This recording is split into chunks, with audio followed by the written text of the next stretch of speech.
Hallo und herzlich willkommen zu einem neuen Video von Schuster Automobile. Vielleicht könnt ihr es im Hintergrund schon so ein bisschen erkennen.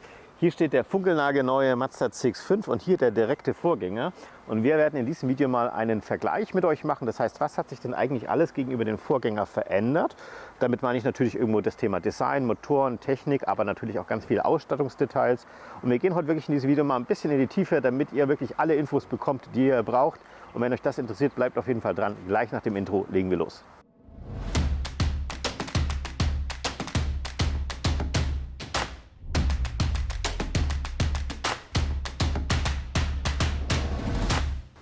Ja, wie gerade schon im Intro angekündigt, werden wir hier in diesem Video mal die Gelegenheit nutzen, das bisherige Modell mit dem neuen Modell zu vergleichen. Das heißt, wir spezialisieren uns natürlich drauf, was hat sich denn konkret verändert und klären damit natürlich eure häufigste Frage, die an uns gestellt wurde. Lohnt sich eigentlich das Upgrade oder der Aufstieg zum neuen CX-5 oder soll ich lieber mein bisheriges Modell behalten? Und genau das schauen wir uns heute mal ein bisschen im Detail an. Und bevor wir da starten, müssen wir uns natürlich die Autos, die heute hier stehen, ein bisschen näher erklären lassen.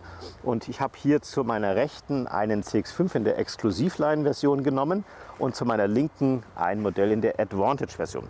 Es gibt vielleicht Zuschauer unter euch, die nicht ganz so tief in der Materie drinstecken und sich jetzt allererstes mal fragen, hey, warum hast du denn da nicht das gleiche genommen wie da? Das ist ja sonst unfair.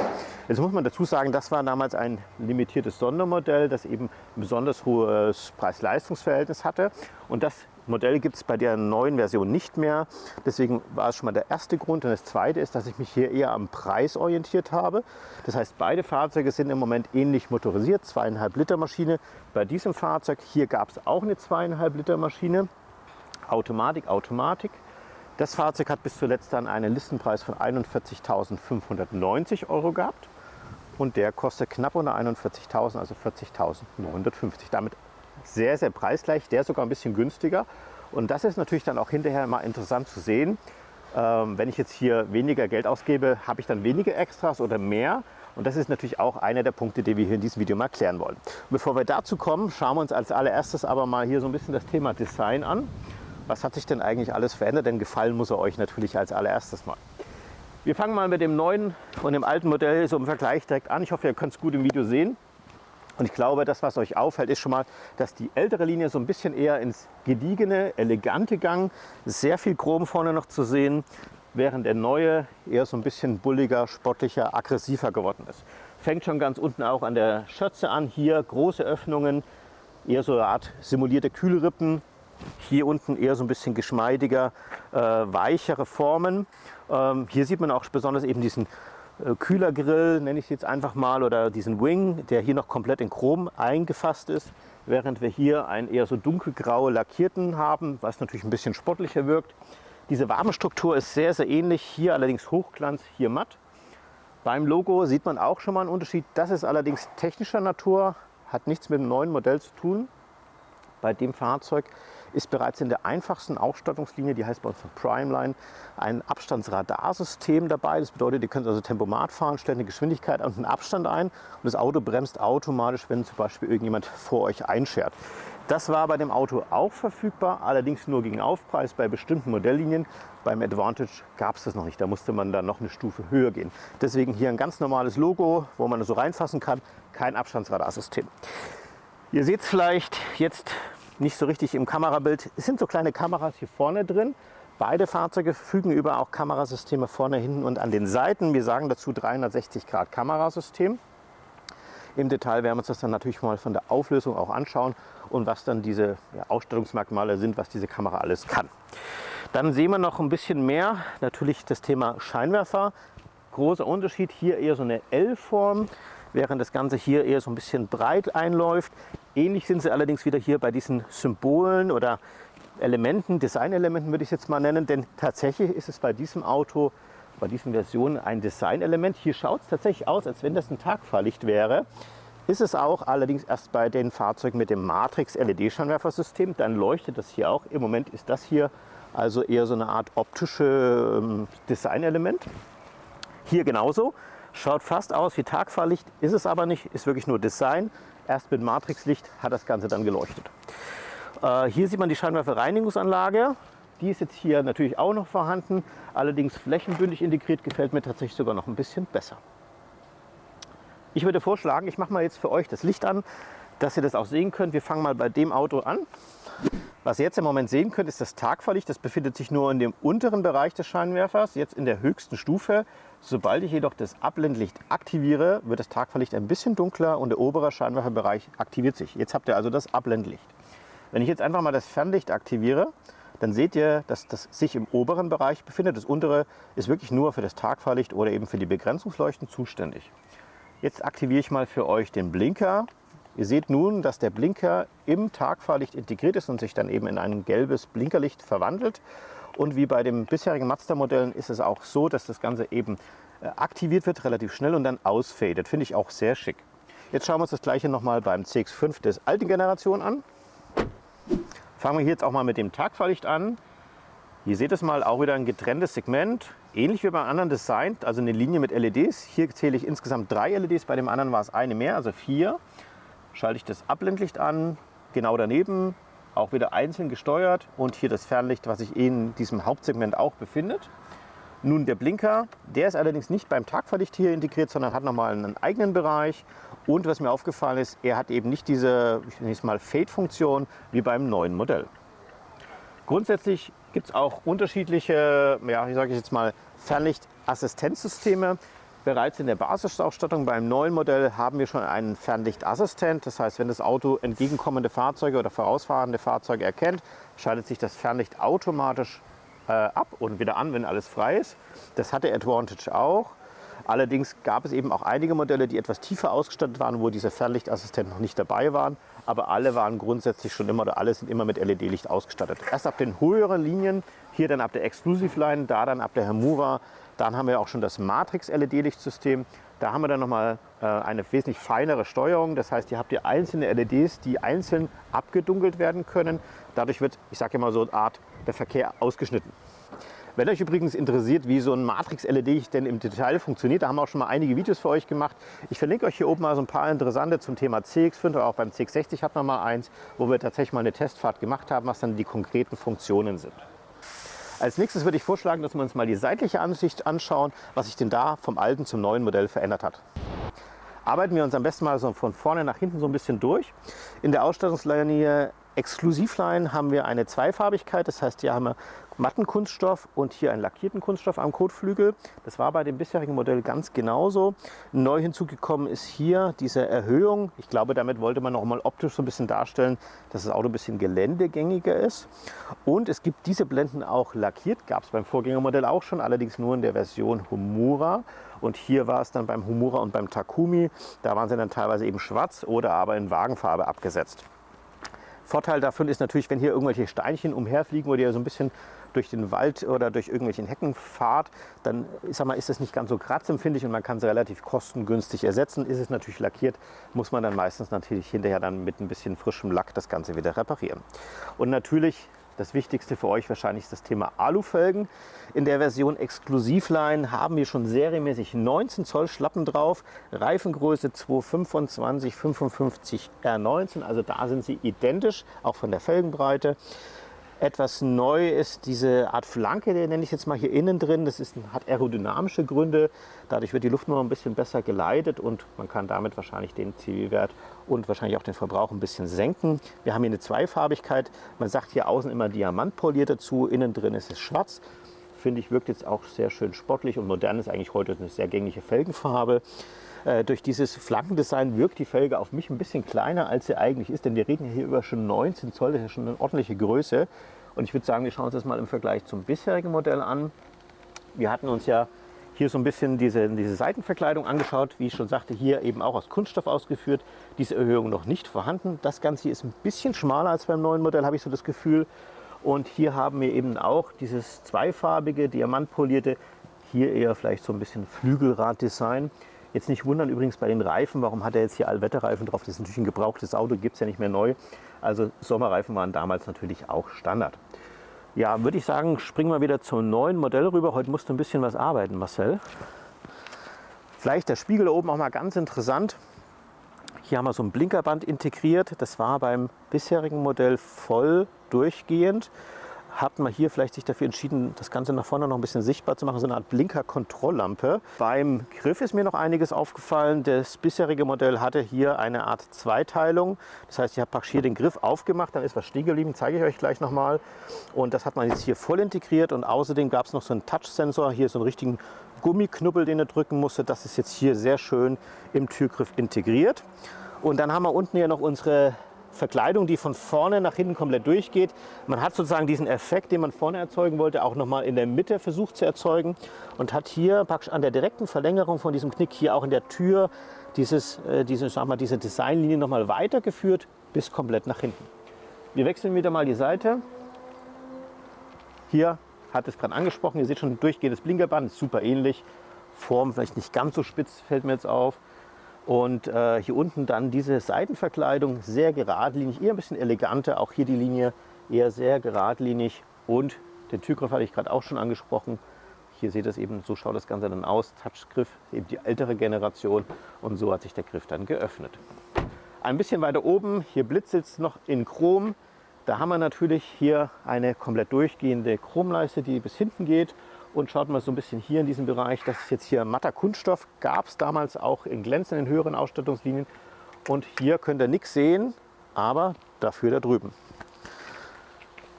Die Dachreling ist bei dem Fahrzeug hier schon mit dabei in der Ausstattungslinie, sogar in schwarz lackiert, was ich richtig schick finde. Die hat bei dem anderen Auto übrigens richtig Geld gekostet im Zubehör. Das ist jetzt schon dabei und damit könnt ihr natürlich irgendwelche Fahrradträger-Dachboxen viel leichter montieren. Die wird hier nur eingespannt. Und ich finde das eigentlich das schönste System, was es auf dem Markt gibt. Hier die hochglänzenden B-Säulenverkleidung, C-Säulenverkleidung dabei. Und ja, gehen wir noch mal ein bisschen weiter hinter. Und vielleicht habt ihr hier oben das schon so ein bisschen gesehen gerade. Da ist nichts drauf mehr hinten. Ja? Unsere sogenannte Haifischflosse. Denn die DAB-Antenne hat man mittlerweile auch in die Heckscheibe und den Seitenscheiben integriert. Und hier hat man eben noch diese Heckscheibenflosse gehabt. Ist ja meistens auch in der Waschanlage manchmal so ein Thema gewesen, wenn die nicht so richtig kalibriert war oder die Sensoren nicht richtig funktioniert haben, konnte das manchmal tatsächlich zum kleinen Problem werden. Ja, ich würde sagen, wir positionieren jetzt ein wenig die Autos für euch um, damit wir den direkten Vergleich hinten mal anschauen können. Wir melden uns gleich wieder. Schauen wir wie vorne erstmal die Stoßstange so ein bisschen von der Designsprache an. Und wenn wir es jetzt hier mal direkt vergleichen, fällt natürlich direkt auf, dass hier der reine Kunststoff ein bisschen höher gezogen wurde. Der ging ungefähr bis hierhin. Hier hat man es eben noch direkt bis zur Kante gemacht. Hat natürlich den Vorteil, dass es ein bisschen kratzunempfindlicher ist, gerade wenn man doch mal irgendwie im Kofferraum was ein- und auslädt, dass man da nicht direkt einen Kratzer im Lack hat. Gibt es aber trotzdem im Zubehör natürlich noch Leisten und auch Folien, genauso wie bei diesem Modell.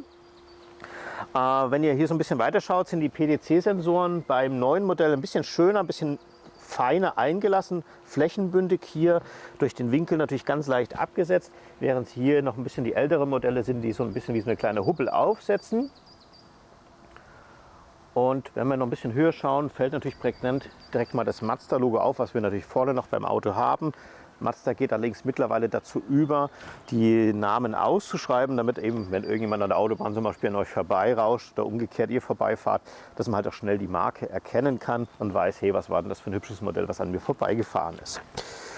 Dann natürlich ganz markant auch oben der Spoiler. Beide haben so eine Art angedeuteten Heckspoiler, oder hier würde ich sagen, es ist schon fast ein ausgewachsener Heckspoiler. Ihr seht allerdings, dass das Auto hier nach hinten ein bisschen weiter runter geht, ein bisschen stromlinienförmiger ist, während er hier eher so gerade abschließt und dadurch natürlich auch die Scheibe ein bisschen tiefer hier anfängt, allerdings hier auch tiefer runter geht. Das ist eigentlich, glaube ich, ganz gut zu sehen. Das heißt, wir haben im Endeffekt ungefähr die gleiche Scheibengröße, allerdings eben hier ein bisschen tiefer. Was mir persönlich sehr gut gefällt und bei dem alten Modell nicht so gut gefallen hat, ist, dass wir hier die Scheibe haben wir mit so einer Art Gummi eingelassen. Und jetzt auch, weil das Auto eben geputzt wurde, sieht man doch immer hier so irgendeine Art Rand, ne? So zum Beispiel von Kalkreste vom Wasser oder Blütenstaub. Während es hier eben schön abschließt, da nicht noch so ein Gummi ist, das tropft hier schön ab und dann schaut das Auto natürlich länger und auch schicker aus. Dann haben wir ganz wichtig natürlich das Thema Scheinwerfer. Sieht man hier eher ein sehr, sehr schmales Leuchtenband, zweigeteilt wie beim bisherigen Modell auch. Ich finde tatsächlich ein bisschen detailverliebter designt. Da findet man schon, wenn man so ein bisschen reinguckt, guckt euch das mal an. Da durfte der Designer tatsächlich sich ein bisschen Zeit nehmen. Hier so eine Art Verstrebungen drin, die hätte es jetzt nicht gebraucht. Ne? Da sind auch nochmal so, ich weiß gar nicht, so silberne Elemente drin. Wirklich schön gemacht, finde ich persönlich. Ich finde, es schaut so ein bisschen aus, fast wie BMW oder Jaguar. Auf der Seite Ja, auch schön. Ist natürlich jetzt auch schon ein bisschen in die Jahre gekommen, aber eher so ein bisschen basic. Schaut so ein bisschen wie Lego aus.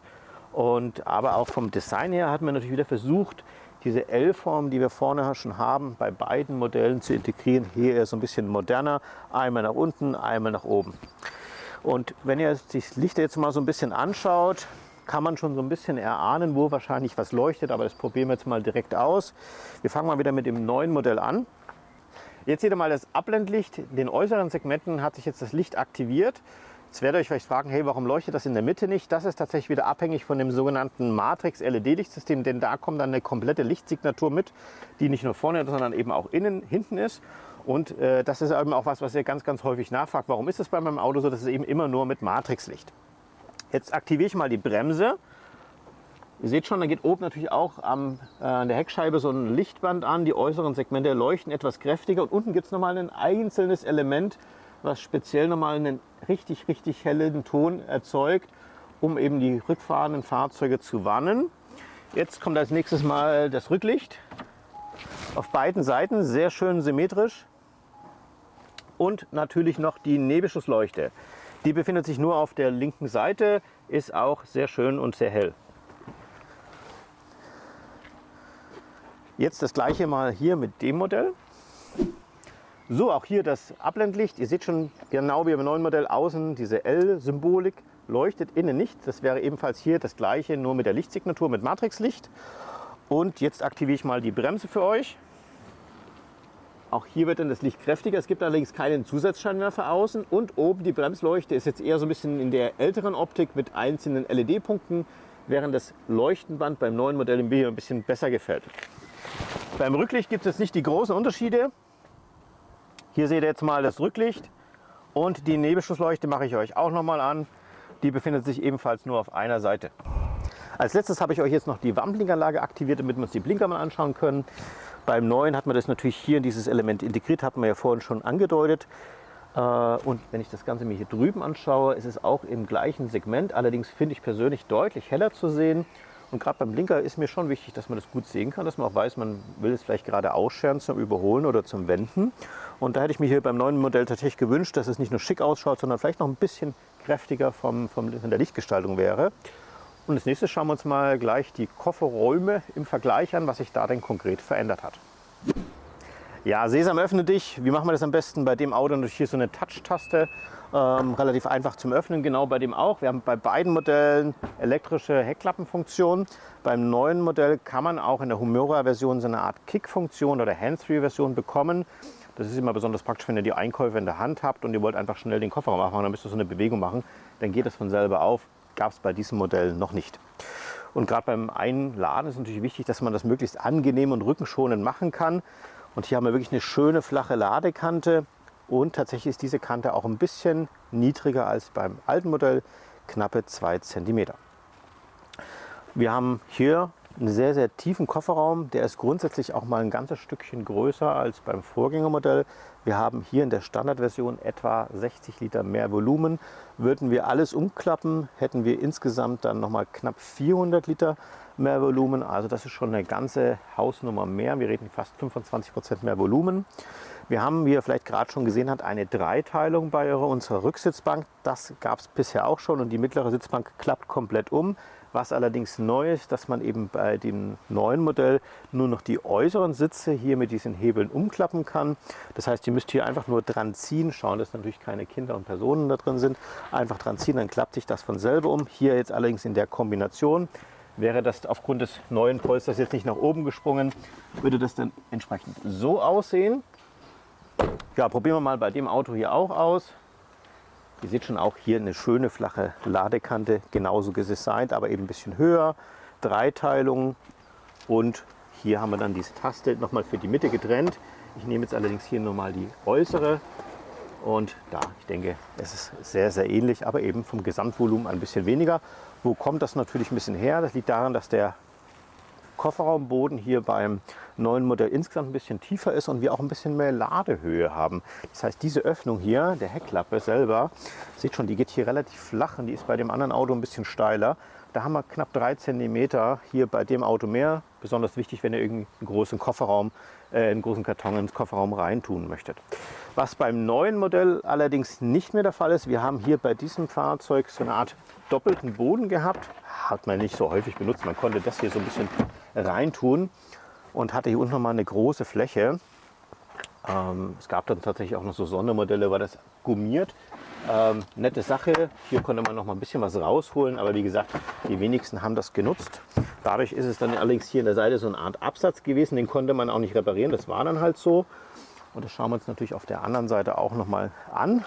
Dieser doppelte Boden ist weggefallen. Man hat allerdings jetzt hier den Absatz noch ein bisschen erhöht, da passt also noch mal ein bisschen mehr rein, hätte man aus meiner Sicht durchaus auch noch mal durchziehen können, hätte vielleicht noch ein bisschen schöner ausgeschaut.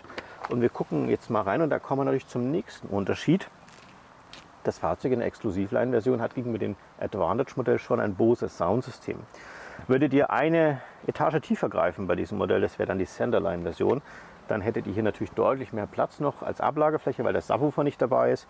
Ja, wer schöne Musik hören will, muss natürlich ein bisschen leiden, hat man einfach ein bisschen weniger Platz, aber dennoch hat man hier so ein bisschen Stauraum für Verbandskasten, Werkzeug und noch andere Dinge. Die kompletten Innenelemente sind komplett mit Filz verkleidet, finde ich sehr gut, schaut immer sehr hochwertig aus, nicht so kratzempfindlich. Bei der Ablage hat sich tatsächlich noch mal einiges getan. Wir haben jetzt hier eine getrennte Ablage drin, die man natürlich auch rausnehmen kann. Relativ einfach, so ein Quetschprinzip, sage ich jetzt mal. Und dann tut man hier diese Nasen einrasten. Und das muss ich dazu sagen, hat mir beim alten Modell besser gefallen. Da hatte Mazda das Kahakuhi-Prinzip, das hatte mit den Sitzen zu tun, auch mit diesem Rollo. Man hatte dieses Meshgewebe, so ein gewisser Windfang mit dabei gewesen. Und das ging hier natürlich ganz gut, weil der Kofferraum nicht so tief war. Da konnte man das hier so ein bisschen tricksen. Das ist jetzt beim neuen Modell tatsächlich nicht mehr ganz so einfach möglich gewesen. Hier konnte man das dann aushaken, hat es dann hier rein und konnte es natürlich dann auch raustun. Also wie gesagt, das war wirklich ein richtig cooles Konzept. Hätte ich mich gefreut, wenn sie es doch geschafft hätten, irgendwie beim neuen Modell weiterzuführen. Kommen wir nun zum Innenraum und wir starten mal hinten in der Rücksitzbank. Erster großer Unterschied, schwer zu erkennen jetzt im Video, der Türöffnungswinkel ist bei dem Fahrzeug nahezu 90 Grad. Und man kann hier durch diese etwas breitere Öffnung bei dem Fahrzeug bequemer hinten einsteigen. Das war tatsächlich ein großes Manko, gerade für jemanden, der vielleicht nicht ganz so beweglich ist, wo man dann sich einfach ein bisschen schwerer getan hat, beim alten Modell einzusteigen. Das geht jetzt hier wirklich deutlich besser, kann ich absolut bestätigen. Ich setze mich mal rein, dann kannst du das, glaube ich, ganz gut aufnehmen. Und wir haben jetzt hier mal für euch den Sitz eingestellt, wirklich vorne sehr bequem. Also ich würde noch deutlich weiter vorne sitzen. Das müsste jetzt ungefähr 1,85 sein, was wir da eingestellt haben. Und ich habe hier richtig megamäßig viel Platz. Kann meine Füße hier so richtig unten drunter tun. Da ist richtig Platz, wenn man längere Strecken fährt. Die Rücksitzbank ist übrigens in 2 Stufen einstellbar. Die ist jetzt momentan in der steileren Einstellung. Ich kann das noch ein bisschen weiter nach hinten tun. So, wenn man längere Zeit fährt, perfekt, angenehm. Was mir direkt auffällt, Lüftungsöffnung einstellbar. Sitzheizung vorhanden, weil wir ja Teilesitze haben und 2 USB-C-Anschlüsse direkt mal auch dabei, die natürlich heute ein bisschen moderner sind. Mittelarmlehne natürlich auch vorhanden, 2 Getränkefächer, kennen wir auch schon vom Vorgängermodell Isofix. Aber, was ich noch ganz vergessen habe vom Einsteigen, schaut euch das mal an. Wir haben bei dem Auto Teilledersitze in dieser Ausstattungslinie schon dabei. Das heißt, außen mit Kunstleder eingefasst, in der Mitte ein sehr schöner Stoff, ein bisschen weicher, so ein bisschen angeraut. Gefällt mir wirklich sehr gut, schaut modern aus. Auch hier so schön abgesteppt das Ganze. Richtig schön gemacht. Hier hinten drin auch die Fläche, gerade die mit Kindern gerne mal so ein bisschen drangsaliert wird. Mit Leder kann man schön abwischen, wenn da mal die Füße dagegen kommen, wird es nicht so schnell dreckig. Und hier natürlich noch so Kattentaschen, wie sich das noch von früher nennt. Ja, und noch ganz wichtiges Thema, Mazda hat hier innen drin auch nochmal nicht nur für Beinfreiheit gesorgt und für Kniefreiheit, sondern eben auch für Kopffreiheit. Ich bin jetzt nicht der Größte, aber schaut euch das mal an. Ich versuche jetzt hier mal mit meiner Hand das irgendwie darzustellen. Also ich muss jetzt hier wirklich mich richtig Mühe geben, dass ich diese Spannweite überhaupt hinbekomme. So hinten wird es dann ganz knapp und das vergleichen wir jetzt natürlich auch mal mit dem alten Modell. Hier jetzt nochmal der Einstieg und Hauptgrund ist eben hier, speziell an dieser Stelle, die etwas schmalere Eingang, wo man sich einfach ein bisschen schwerer tut. Ich rutsche mal wieder komplett durch. So, Sitz ist hier ähnlich eingestellt, hat auch viel Platz, muss man fairerweise dazu sagen. Allerdings eben nicht ganz so viel und hier konnte man auch ganz gut durch. Schauen wir uns gleich mal die Höhe an, das habt ihr euch jetzt vielleicht gerade am besten merken können. Ich setze mich mal wieder rein Und ihr seht schon, ich hoffe, dass ich das irgendwie so ein bisschen darstellen kann. Also hier fehlen mir noch mal so 2-3 cm gegenüber dem anderen Modell. Also gerade für große Personen ist das neue Fahrzeug hinten deutlich bequemer. Sitzpolster seht ihr schon vollflächig mit Stoff, wenn auch abgesetzt mit 2 verschiedenen Materialien. Außen eher so ein bisschen was Glatteres, in der Mitte so ein bisschen etwas, das weniger rutscht. Schaut gut aus, finde ich persönlich, aber schaut natürlich nicht mehr ganz so modern aus. Jetzt fragt ihr euch, ja, Sitzheizung, hey, wo ist denn die? Gab es tatsächlich mit Stoff gar nicht. Musste man Vollleder kaufen. Dann gab es die und hier die USB-Anschlüsse, die sind zwar vorhanden, aber ein bisschen versteckter. Finde ich jetzt natürlich nicht ganz so praktisch. Wenn man zum Beispiel zu dritt unterwegs ist, konnte man die gar nicht nutzen. Die sind hier hinten drin versteckt. Natürlich noch USB-A und hier ist noch so ein Stifteinlagefach oder sowas gewesen. Und da sind dann die Sitzheizungen, wenn man Leder hat. Gut, ansonsten hier hinten drin 2 Kartentaschen, genau wie beim anderen Modell auch noch. Was mir noch aufgefallen ist, habe ich euch vergessen zu zeigen, bei dem anderen haben wir hier noch ein bisschen schönere Lampen. Hier sind so LED-Lampen zwar drin, aber die schauen natürlich eher ein bisschen einfach und schlicht aus. Das hat man bei dem anderen Auto ein bisschen schöner gemacht. Wandern wir nun eine Etage weiter vor, fast schon auf die Fahrersitzposition. Bevor wir das tun, schauen wir uns allerdings mal so ein bisschen die Verarbeitungsqualität in den Türen an. Und da habe ich auch schon einige Kommentare von euch gehört. Hey, ist ja deutlich weniger hochwertiges Material verbaut worden. Schauen wir uns jetzt einfach mal im Detail an, ob das wirklich stimmt. Fangen wir mal mit dem neuen Modell vielleicht an. Ganz hier oben haben wir hier einen Kunststoff, der ist tatsächlich nicht geschäumt, hat eine gewisse Struktur drin, schaut fast aus wie geschäumt. Ein bisschen tiefer hier Kunstleder mit einer schönen Naht verzogen. Also das gefällt mir immer sehr gut, schaut hochwertig aus, ist ganz leicht weich gemacht, aber nicht sehr weich. Hier dann deutlich mehr aufgeschäumt, ein bisschen tiefer. Hier eine sehr schöne weiche Fläche. Etwas weiter vorne bei den Fensterhebern und Spiegelverstellung haben wir das neue Layout. Das heißt also kein Klavierlack mehr. Das neue Design und auch hier könnt ihr es vielleicht ein bisschen erkennen, wenn ich jetzt hier die Fensterheber öffne und schließen will, ist nicht mehr die ganze Taste zu öffnen, sondern nur noch hier dieser kleine Taster. Dann hier so leicht in Chrom abgefasst, hier wieder gleiche Farbe wie vorne unser Wing, dass wir hier auch so eine Art Titangrau haben, schöner Griff hier. Und hier unten geht das Ganze dann natürlich in Hartkunststoff über, hat man ein schönes großes Getränkefach. Hier noch die Verriegelungsfunktion. Das Fahrzeug hat ja das Bose Soundsystem, deswegen haben wir hier speziell nochmal einen Hochtöner von Bose drin.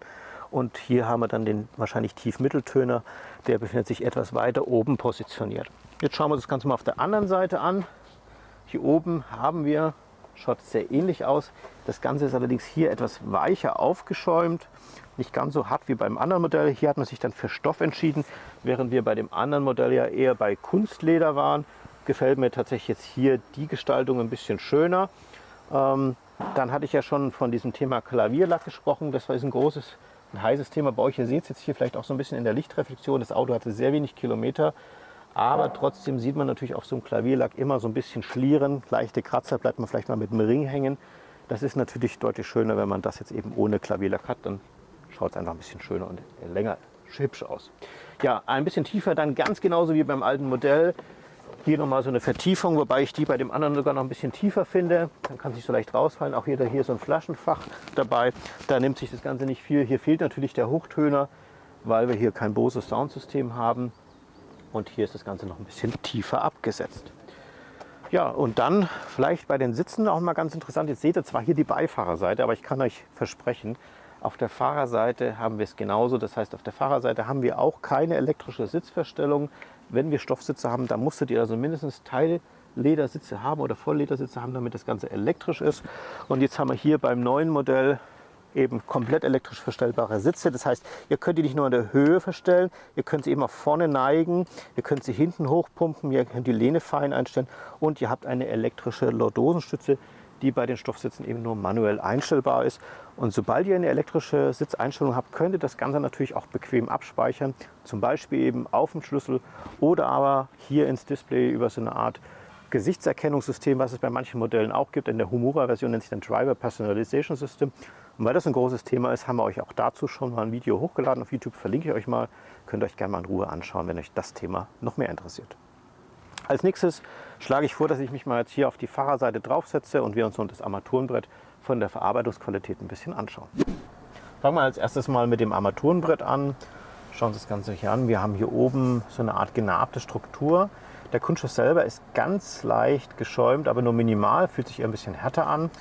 Haben hier eine durchgehende Fläche. Hier sieht man so eine leichte Trennung, nochmal einen Mittelton oder einen mittleren Speaker, einen Center Speaker würde man vielleicht dazu sagen.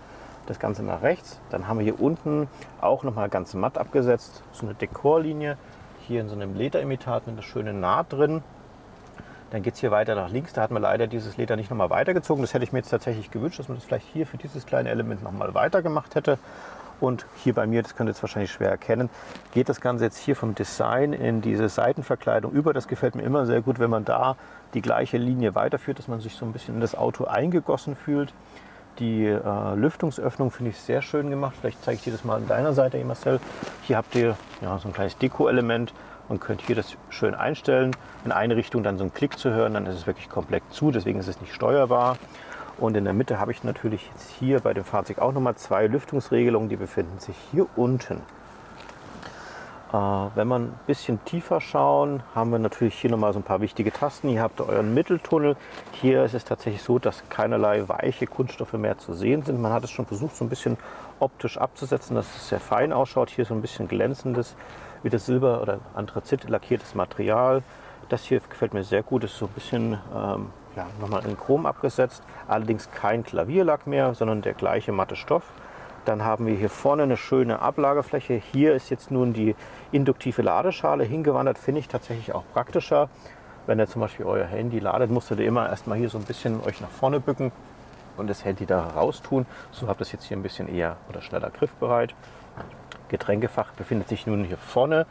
Das war bisher immer hier, finde ich auch besser, wenn man nämlich eine große Flasche hatte. Dann war es immer so, dass man immer gerade so irgendwie an der Flasche vorbei zum Ganghebel musste. Das stört jetzt hier vorne eben nicht mehr. Mittelarmlehne hat sich auch verändert. Da hattet ihr bisher so eine, da musstet ihr so komplett öffnen. Und jetzt öffnet sich das mit 2 Flügeln zur Seite. Da gibt es 2 Tasten. Hier unten drin hat man nochmal ein schönes großes Fach, wenn es auch ein bisschen kleiner ist als das Vorgängerfach. Aber das kann man eben auch gerade beim Fahren mal so schnell öffnen. Sonst musste man das immer nach oben tun. Dann bist du nicht richtig reingekommen. Also gerade beim Fahren finde ich das tatsächlich ein bisschen praktischer. Wir haben jetzt hier bei der neuesten Version auch USB-C-Anschlüsse schon mit dabei. Und hier ganz bewusst, habe ich mal am Anfang weggelassen, haben wir jetzt hier ein sehr, sehr schönes großes Display mit drin. Und das ist natürlich immer das Thema, was auch so ein bisschen die Gemüter bei euch spaltet und viel kontrovers diskutiert wird. Mazda hat bei diesem Fahrzeug sich eben erstmalig darauf konzentriert, jetzt hier in Richtung Touch-System zu gehen. Das heißt weniger physische Tasten, kein, ich nenne es jetzt mal Multicommander, Dreh-Drücksteller, sondern eben, ich sage jetzt mal eine Art Tablet hier in dem Fahrzeug, was natürlich auch mehrere Gründe hatte. Zum einen mal war man hier ja, darauf orientiert, möglichst viele Feineinstellungen euch anbieten zu können. Denn der Wunsch war immer wieder da, warum kann man das nicht einstellen, warum kann man das nicht konfigurieren. Aber wenn wir ehrlich sind, in so einem kleinen, schmalen Display, wie soll man das mit so einem Dreh-Drücksteller überhaupt noch bewerkstelligen? Das geht im Endeffekt nur, wenn man sich hier wie bei so einem Tablet durchnavigieren kann. Und das Display gibt es in 2 verschiedenen Größen. Hier haben wir es jetzt in der Version mit 12,9 Zoll. Ich finde, das reicht vollkommen aus, hat eine schöne Größe, kommt man auch von meiner Fahrzeugposition sehr gut hin. Und in der großen Version, in der Humura-Version, hat es dann 15,6 Zoll. Das ist also noch ein bisschen höher, ein bisschen breiter. Und man hat dann einfach noch ein bisschen mehr größere Darstellung. Zu dem Thema Display selber werden wir euch natürlich noch mal die ein oder anderen Videos machen. Aber schaut da einfach mal in die Playlist bei unserem CX-5 rein. Da haben wir schon einiges für euch hochgeladen. Wenn euch da so ein bisschen die Details interessieren, wie funktioniert es mit der Klimaanlage, wie kann ich denn das alles konfigurieren. Wie gesagt, da haben wir euch schon einiges hochgeladen. Wandern wir nun mal zum Lenkrad, denn das hat sich tatsächlich vom Design komplett verändert. Es fällt natürlich direkt mal auf, auch hier das Mazda-Logo wurde durch den Schriftzug ersetzt und wir haben jetzt hier so eine Art 2-Farbigkeit, matte Innenfläche, das merkt man dann auch im Dunkeln ganz gut, unten so ein bisschen glänzende Flächen. Die Tasten selber sind relativ einfach strukturiert, aber sehr vielfältig, also da kann man auch wirklich sehr viel mit steuern. Wir haben zum Beispiel auf der linken Seite eben die Audioregelung, rechts hauptsächlich das Thema Tempomat. Hier kann man die verschiedenen Fahrfunktionen einstellen, wie zum Beispiel Sport- und Normalmodus oder beim Allrad Offroad-Modus. Neu hinzugekommen ist zum Beispiel so eine Kamerataste noch dazu und das war früher dann die Infotaste, damit kann man dann den Bordcomputer steuern. Es gibt noch ein paar Neuerungen beim Lenkrad. Zum einen haben wir hier kapazitive Tasten, die allerdings wie noch richtige normale Tasten funktionieren. Also ihr könnt da richtig draufdrücken, aber man kann mit denen auch wischen. Also diese Funktion kann man aktivieren. Wenn man das mag, kann man das ganz genauso nutzen. Und auch das Lenkrad an sich hat nun kapazitive Funktion. Das heißt, es erkennt tatsächlich, wenn ihr eure Hand am Lenkrad habt. Bisher konnte es das nur erkennen, dass ihr sozusagen einen gewissen Widerstand geboten habt. Und dann wusste es, die Hände sind am Lenkrad. Das ist eben gerade für diese verschiedenen Fahrspurassistenten wichtig, dass es jetzt weiß, habt ihr die Hände am Lenkrad oder eben nicht. Von den Lichtschaltern selber hat sich nichts verändert, da ist Mazda seiner Linie treu geblieben. Es gibt so ein paar neue Funktionen, wie zum Beispiel hier diese Automatikfunktion, die dann hier nochmal mit einer orangen Lampe angezeigt wird. Die gab es bisher beim CX-5 noch nicht. Die anderen Modelle hatten das schon. Finde ich immer praktisch, dass man das direkt ein optisches Feedback bekommt, dass es angeschaltet ist. Und bei der Lichtautomatik ist auch der neue Lichthebel da, wo man seitlich drauf drückt, um eben die Fernlichtassistenzfunktionen zu aktivieren. Vielleicht auch noch wichtig für euch, der Innenspiegel, der ist bei dem Fahrzeug schon mal hier rahmenlos in der Exklusivline-Version. Schaut einfach ein bisschen eleganter aus, hat nicht so einen hässlichen schwarzen Rand. Und hier oben haben wir auch schon die modernere, neuere Optik, die es bei den anderen Modellen auch gab, allerdings nur in den hohen Ausstattungslinien. Also hier eine schöne LED-Leiste.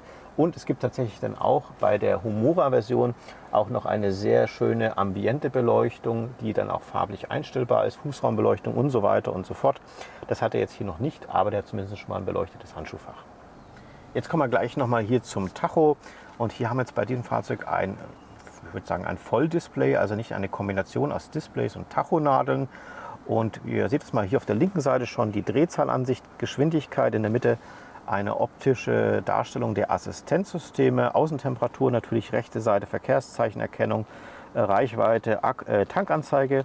Und ihr habt jetzt die Möglichkeit hier natürlich auch umzuschalten. Das wäre so eine Ansicht, die so ein bisschen eher verbrauchsorientiert ist. Und unten dann nochmal die Kühlwassertemperatur.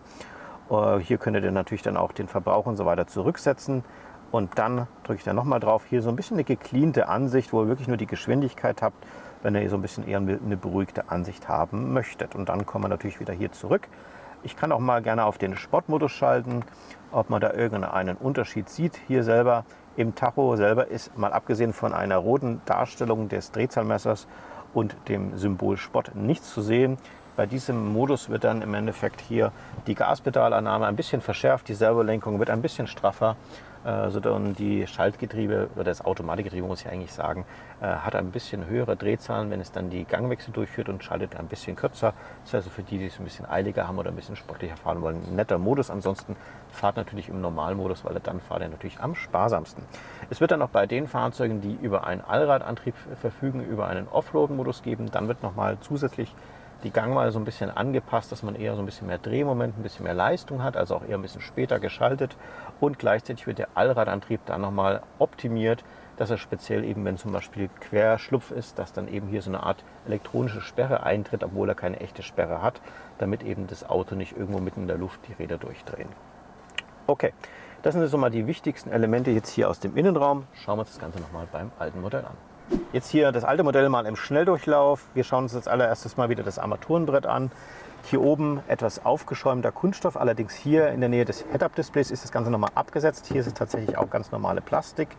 Hier also tatsächlich ein bisschen weicher, aber wie oft fasst man das tatsächlich auch an? Ich putze das eigentlich immer nur manchmal. Da stört mich dann eher wieder so eine Kante, wo ich sage, warum haben die das nicht aus einem Guss gemacht? Das Ganze geht wieder hier rüber, haben wir wieder unseren Center Speaker und hier haben wir auch wieder diese Absetzung, die finde ich tatsächlich sehr schick gemacht, auch wieder hier eine Naht drin. Das ist ähnlich wie beim anderen Modell. Hier hat man sich nochmal dafür entschieden, so eine Art lackierte Leiste zu integrieren und dann hier wieder in diesem Art Chrome-Finish diese Lüftungsöffnung zu machen. Ich finde, das schaut immer noch schick aus, obwohl das Auto doch mittlerweile auch schon ein bisschen älter geworden ist. Aber man sieht ihm schon natürlich das Alter so ein bisschen an. Hier dieser Kunststoff ist tatsächlich ein bisschen weicher. Und hier an den Seiten, ich hatte es ja beim anderen Modell auch geschaut, ist hier auch nichts weich. Das ist ganz normale Hartplastikkunststoff.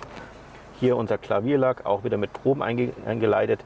Jetzt nicht wundern, dass das Auto jetzt hier Schaltgetriebe hat. Ich habe ja vorhin gesagt, Automatikgetriebe. Das heißt, ich habe natürlich jetzt hier gerade zufällig keine Automatik da gehabt, aber das Auto gibt es im Endeffekt genauso mit Automatik, mit dem gleichen Motor, 2,5 Liter Maschine. Deswegen hier nicht wundern. Dann haben wir natürlich hier auch von den Ablageflächen, jetzt ist hier eben diese induktive Ladeschale und wie ihr vielleicht schon sehen könnt, ist das hier sehr, sehr schräg angeordnet und ist nicht gerade ideal gewesen, weil das Handy dann immer so ein bisschen zur Seite rutscht. Das finde ich jetzt deutlich besser, hatte ich ja schon angedeutet. Und hier das Getränkefach, von dem ich vorne gesprochen habe, wenn ihr da eben beispielsweise eine Flasche reintut, dann ist das immer hier irgendwie im Weg und dann musst du dir immer so drumherum. Finde ich jetzt tatsächlich nicht so schön und das ist der angesprochene Multicommander, der uns natürlich jetzt hier beim neuen Modell nicht mehr zur Verfügung steht.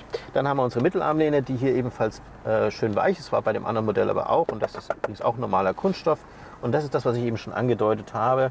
Wir haben hier natürlich auch ganz ordentlich Platz, aber beim Fahren finde ich jetzt persönlich, nicht so gut anwendbar. Und jetzt schaut euch das mal an. Ich sitze jetzt hier wirklich ganz genauso wie bei dem anderen Modell. Da konnte ich jetzt so richtig schön meine Hand drauf tun. Und hier kriege ich gerade so noch an der Spitze vorne mit meinem Ellenbogen hin. Das gefällt mir eben auch gut beim neuen Modell. Ja, und dann hatten wir auch vielleicht auch schon über das Thema Display und Tasten gesprochen. Ihr seht schon hier jetzt mal die Kameraansicht. Die schauen wir uns übrigens dann nochmal im Detail an. Wir hatten hier auch schon eine 360-Grad-Kamera und natürlich auch verschiedenste Ansichten. Ist jetzt natürlich eher ein breites Display, aber dafür nicht ganz so hoch. Ich würde sagen, ein bisschen größer wie ein großes Smartphone. Und von der Menüstruktur, ich zeige euch das nochmal, hatten wir hier dieses typische System, aber wir konnten das eben nicht mit dem Finger steuern. Das musste also hier alles mit dem Dreh-Drücksteller passieren. Von daher haben wir jetzt hier natürlich deutlich mehr Tasten. Hier eine Lenkradheizungstaste. Übrigens, das andere Auto hat auch Lenkradheizung, habe ich vorhin so ein bisschen unterschlagen. Und hier natürlich die Klimaanlagenfunktionen. Ist natürlich praktisch beim Fahren, gerade bei höheren Geschwindigkeiten, gestehe ich natürlich zu. Was man allerdings beim neuen Modell alles machen kann mit Thema Sprachbedienung und so weiter. Wie gesagt, ich hatte euch da schon mal ein paar Videos vorgeschlagen in der CX5 Playlist. Schaut euch das einfach mal an, da lässt sich wirklich mit Sprache auch einiges tun. Ich finde, mittlerweile schaut es auch so ein bisschen altbacken aus und irgendwie gewöhnt man sich jetzt immer mehr auch an das Neue, dass die Autos eben ja, über das Display zu steuern sind. Jetzt kommen wir zum Lenkrad. Ihr seht schon hier vorne, da ist auch wirklich nicht viel andere Technik drin. Mazda-Logo noch dabei. Chromeinfassung eher so ein bisschen wieder eleganter gemacht. Bisschen weniger Funktionen von den Tasten. Wir haben jetzt hier übrigens bei dem Auto ja nur einen normalen Tempomat, deswegen fehlen uns da so diverse Abstandsfunktionen. Freisprechrichtung noch ganz normal dabei. Aber ansonsten jetzt hier die Kamera kann ich jetzt hier nicht steuern. Da musste ich bei diesem Auto, muss ich hier links hingreifen. Da gibt es eine eigene Kamerataste, um das zu steuern. Das ist jetzt hier noch ein bisschen praktischer, wenn ich das schnell beim Fahren mal anmachen möchte.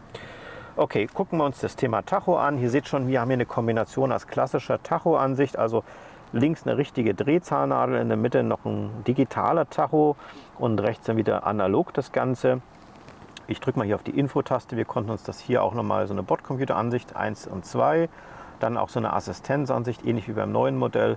Und hier dann nochmal eine Wattung und dann nochmal eine Reichweite und dann eben das Ganze nochmal normale Ansicht. Ja. Beim Head-Up-Display, das hatte ich vorhin gar nicht dazu gesagt, haben wir bei beiden. Allerdings ist eben beim neuen Modell das Ganze nochmal deutlich größer von der Ansicht und hat auch deutlich mehr Funktionen.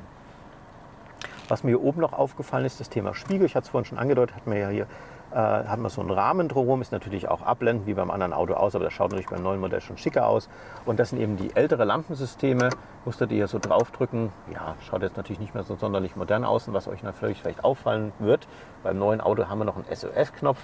Richtig cooles System. Wenn ihr irgendwie in einen schweren Unfall geratet, wird das Auto automatisch 112 anrufen, zum Beispiel wenn die Airbags aufgegangen sind, und dann wird mit euch Kontakt hergestellt. Ihr könnt sofort sagen, hey, schwerer Unfall, bitte vorbeikommen. Die werden natürlich mit euch auch sprechen und klären, wie schwer seid ihr verletzt, was ist denn eigentlich los. Und wenn ihr ganz bewusstlos seid und gar niemand mehr was sagt, dann ist es eben sogar so, dass sie die Position von euch über dieses System erkennen können und die Rettungskräfte direkt mal an die richtige Stelle geschickt werden. Weil wir das mit der Kamera beim anderen Modell tatsächlich unterschlagen haben und da wirklich ein richtig großer Unterschied ist, springen wir noch mal ganz kurz rüber. Ich habe jetzt hier mal für euch die Kamera aktiviert. Wie gesagt, hier ganz bequem über die Taste. Neu hinzugekommen ist eine komplette 3D-Ansicht. Da kann man sich hier mit dem Finger das Ganze so ein bisschen in die richtige Richtung richten und zu gucken, was ist denn eigentlich alles neben mir, komme ich da gut dran vorbei. Ist vielleicht zur Orientierung ganz nett. Ihr habt hier eine relativ große 360-Grad-Vogelperspektive, um sich einfach so ein bisschen orientieren zu können. Meistens sind dann irgendwelche Bordsteine in der Nähe oder Büsche oder sonst irgendwelche anderen Sachen. Und neu hinzugekommen ist auch noch diese sogenannte durchsichtige Ansicht. Das ist praktisch hier eine Kombination aus 3 Kameras. Das heißt, es werden jetzt hier die Seitenkameras genommen plus die vordere Kamera und damit wird ein komplettes Bild erzeugt. Und natürlich auch hier seht ihr diese Linien. Dadurch könnt ihr eben auch sehr schön abschätzen, komme ich jetzt dran vorbei oder nicht. Jetzt fahre ich mal ein kleines Stückchen, passt mal auf, was unter dem Auto passiert.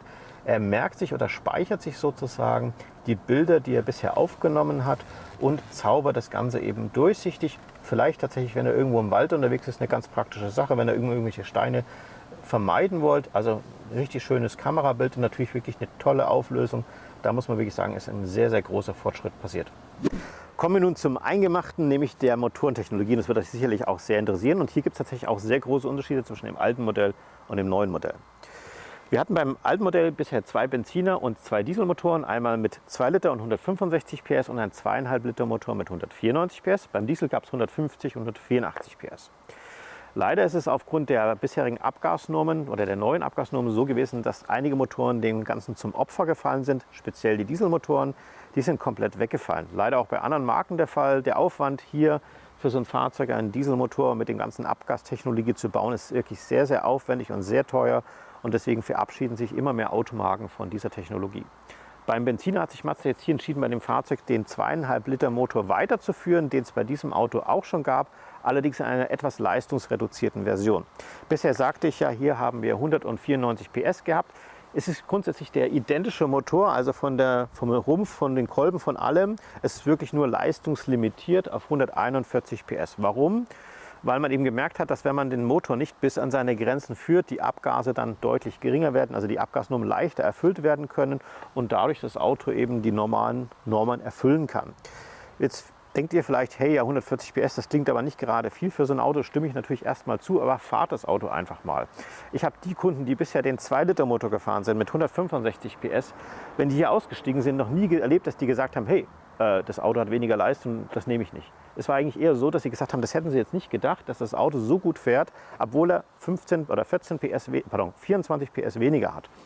Das Auto verhält sich tatsächlich beim Beschleunigen eigentlich die komplette Zeit fast wie ein 2,5 Liter Motor mit 194 PS, allerdings dann so bei der Leistungsspitze, so bei 5000, 6000 Umdrehungen, da wo der dann praktisch die letzten 40 PS rauskitzelt, da wird der dann sozusagen softwaretechnisch abgeregelt, sodass man eben bei hoher Drehzahl dann tatsächlich kleine Unterschiede spürt. Bis dahin im Alltag merkt ihr eigentlich überhaupt keinen Unterschied. Wie gesagt, probiert es einfach mal aus, lasst euch mal überraschen. Die meisten Kunden, die hier aussteigen, sagen wirklich, hätte ich nicht gedacht, dass 140 PS sich so spritzig anfühlen. Gehen wir mal ein bisschen mehr ins Detail rein, schauen uns mal den Motorraum an. Wie immer bei Mazda ist das Ganze sehr wartungsfreundlich designt. Da gibt es eben auch andere Autohersteller, da musst du also irgendwelche Sachen ausbauen, um ranzukommen. Ist wirklich sehr, sehr schön. Wir haben hier natürlich auch Steuerkette drin, also absolut wartungsfrei. Alles ist schön erreichbar. Luftfilter, Spritzwasser, Kühlmittel und so weiter und so fort. Man hat auch noch genügend Platz, um arbeiten zu können, was meinen Mechanikern immer wichtig ist. Vielleicht noch eine kleine Besonderheit, vielleicht kannst du das mal hier auffangen. Dieses Teil hier, das schaut im ersten Moment aus wie eine Lichtmaschine. Das ist ein sogenannter integrierter Startergenerator. Das ist so eine Lichtmaschine, die mehr kann. Also die kann sozusagen auch rekuperieren. Und wenn man auf die Bremse geht, sehr sanft wird also hier die Energie wie bei einem Dynamo vom Fahrrad in Energie umgewandelt und nicht in Hitze von Bremsscheiben. Und dadurch wird das Ganze in so einem kleinen Lithium-Akku abgespeichert. Der hat ungefähr so die Kapazität von einem halben E-Bike-Akku, also ist nicht riesig. Aber es reicht eben vollkommen aus, um den kompletten Innenraum mit Strom zu versorgen und dadurch natürlich Energie zu sparen, weil dann die Lichtmaschine tatsächlich entlastet wird, weil man dann eben den Strom nimmt, den man da drin hat. Stellt euch das ein bisschen wie so eine Regentonne vor. Wenn es regnet, sammelt ihr das und wenn ihr es dann eben braucht zum Gießen, haben wir dann die Energie dann entsprechend auch vorhanden. Das Ganze nutzt ihr aber auch beim Anfahren. Das heißt, wenn wir noch genug Kapazität im Akku haben und ihr fahrt gerade an der Ampel an, dann schiebt ihr tatsächlich nochmal mit seinem Elektromotor ganz ordentlich mit, dass das Ganze ein bisschen flotter und schöner vonstatten geht. Jetzt kommen wir aber auch mal zu einem gewissen Fazit. Das wird euch vielleicht auch mal interessieren. Was ist jetzt nun meine persönliche Meinung? Lohnt sich jetzt der Aufstieg vom alten Modell zum neuen Modell? Und ich nenne euch einfach mal so ein paar Dinge, die mir jetzt hier bei diesem Vergleich wirklich direkt aufgefallen sind. Zum einen mal hat natürlich Mazda hier konsequent auch die Wünsche, die zwischendurch entstanden sind, hier aufgefasst bezüglich Konfigurationsmöglichkeiten, Feineinstellung vom Fahrzeug, dass es eben genauso reagiert, wie ihr wolltet. Man hat das Auto natürlich wieder an die neueste Technik aufgerüstet, neuere Kamerasysteme, hochauflösendere Systeme, Echtzeitnavigation und so weiter und so fort. Vieles haben wir davon hier in diesem Video gar nicht angesprochen. Es hätte einfach viel zu lange gedauert. Was ihr vielleicht auch schon bemerkt habt, wir haben wirklich einige Dinge zusätzlich in diesem Auto, die richtig Geld gekostet haben. Teile der Sitze, elektrische Sitze, großes Display, oben zum Beispiel dieser Lastenträger dabei. Da sind nur ein paar Kleinigkeiten zu nennen. Mehr Platz finde ich auch klasse, gerade für viele Hundebesitzer, habe ich auch schon ein paar Mal gehört, dann hätte hier der Kofferraum einfach ein bisschen größer sein können. Wenn die Kinder ein bisschen größer sind, die Beinfreiheit hinten ist auch ein wichtiges Thema für viele Zuschauer und es gibt noch so viel mehr. Und ja, natürlich, es gibt auch ein paar Punkte, wo ich sage, da hätte man durchaus noch ein bisschen mehr Liebe reinstecken können. Zum Beispiel eben am Armaturenbrett hätte ich mir hier vielleicht noch ein bisschen mehr Materialqualität, ein bisschen mehr aufgeschäumtes Material gewünscht. Und ja, natürlich kann man auch über dieses Display diskutieren, muss denn heute alles über Touch funktionieren? Ich verstehe da natürlich auch die Diskussion, aber ich muss sagen, fahrt einfach mal mit dem Fahrzeug, probiert es einfach mal aus, auch die neue Sprachbedienung, wenn man das Ganze so ein bisschen einrichtet. Ich finde, das funktioniert wirklich hervorragend im Alltag. Dass wir damit nicht alle Kunden abholen werden, ist mir auch klar. Aber man muss natürlich auch ein bisschen in die Zukunft denken. Ich denke mal, in 5 bis 10 Jahren wird es wahrscheinlich nur noch Autos geben, die über solche Funktionen verfügen. Und das Auto wird natürlich auch in den nächsten 5 bis 10 Jahren wahrscheinlich noch auf dem Markt sein. Wie gesagt, probiert es einfach mal aus. Meine Empfehlung an euch, wenn euch dieses Video gefallen hat, freuen wir uns natürlich über einen Daumen von euch. Habt ihr noch irgendwelche Fragen zu diesem Vergleich heute, packt es wie immer in die Kommentare rein. Vergesst nicht, unseren Kanal zu abonnieren, der ist absolut kostenlos für euch. Drückt die Glocke, dann kriegt ihr immer eine Info, wenn wir ein neues Video hochgeladen haben. Und ansonsten hätte ich gesagt, sehen wir uns wieder beim nächsten Video. Bis dahin, ciao, ciao.